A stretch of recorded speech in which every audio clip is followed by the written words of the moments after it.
ഉപഭോക്താക്കളുടെ വിവരങ്ങൾ ചോർത്തിയെന്ന case ഒത്തുതീർപ്പാക്കാൻ സന്നദ്ധതയറിയിച്ച് apple. IPhone privacy എന്ന് പറഞ്ഞ് പൊക്കി പിടിച്ചോണ്ടിരുന്ന ഫാൻ ബോയ്സ് ഒക്കെ എന്ത്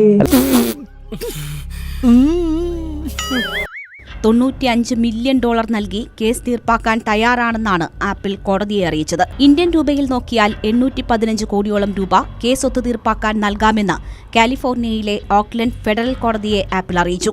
ഇതിപ്പോ സത്യത്തിൽ എന്താ സംഭവിച്ചത്?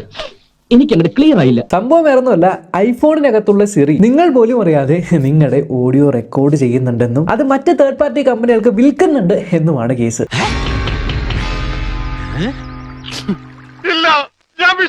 ഹേയ് സിരി എന്ന പദം ഉപയോഗിച്ച് ഉപഭോക്താക്കൾ വെർച്വൽ അസിസ്റ്റ് സിരിയെ ആക്ടിവേറ്റ് ചെയ്യാൻ ശ്രമിക്കാത്ത അവസരങ്ങളിൽ പോലും ഉപഭോക്താക്കളുടെ സംഭാഷണങ്ങൾ ചോർത്തപ്പെട്ടു എന്ന അതിഗുരുതരമായ ആരോപണങ്ങളാണ് കേസിൽ ആപ്പിൾ നേരിട്ടത്. നീയും എന്നെ ചതിച്ചു അല്ലേടാ.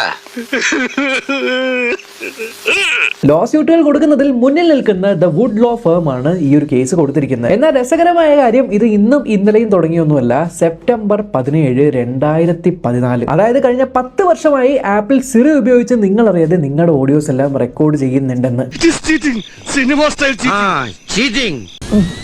ഒരു കയ്യബദ്ധം നാറ്റിക്കരുത്. കേസ് വിജയിച്ചു കഴിഞ്ഞാൽ 2014 മുതൽ സിറി ഉള്ള ഓരോ ഐഫോൺ ഉപഭോക്താവിനും ആപ്പിൾ $20 വെച്ച് നൽകേണ്ടി വരും. സോ അതിന് പകരം $95 മില്യൺ കൊടുത്ത് ആപ്പിൾ കേസ് ഒതുക്കി തീർക്കാനാണ് പരിപാടി. ഉപഭോക്താക്കളുടെ സ്വകാര്യ വിവരങ്ങൾ ചോർത്തിയെന്ന ആരോപണം സ്വകാര്യത തങ്ങളുടെ ഏറ്റവും വലിയ പ്രതിബദ്ധതയാണെന്ന് ഉയർത്തിക്കാണിക്കുന്ന ആപ്പിളിന്റെ പ്രതിച്ഛായയ്ക്ക് തന്നെ മങ്ങലേൽപ്പിച്ചു. ഇതുപോലൊരു case federal court San Jose കാലിഫോർണിയയിൽ ഗൂഗിളിനെതിരെ വന്നപ്പോൾ ആപ്പിൾ ഫാൻ ബോയ്സ് എല്ലാം വല്ലാണ്ട് അങ്ങ് പുച്ഛിക്കുമായിരുന്നു. എന്നാൽ പ്രൈവസിയിൽ മുന്നിൽ നിൽക്കുന്ന ആപ്പിൾ തന്നെ ഇതിനൊരു മാതൃകയാവുമെന്ന് ഒരു മനുഷ്യരും പ്രതീക്ഷിച്ചിട്ടുണ്ടാവില്ല. നീ അപ്പൊ അങ്ങനെ ചെയ്തത് നന്നായി.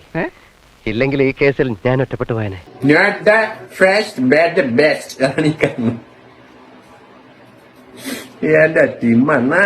ഇനി ഇവിടെ നിന്നാൽ എന്നെ ഐസിയിൽ കിടത്തേണ്ടി വരും.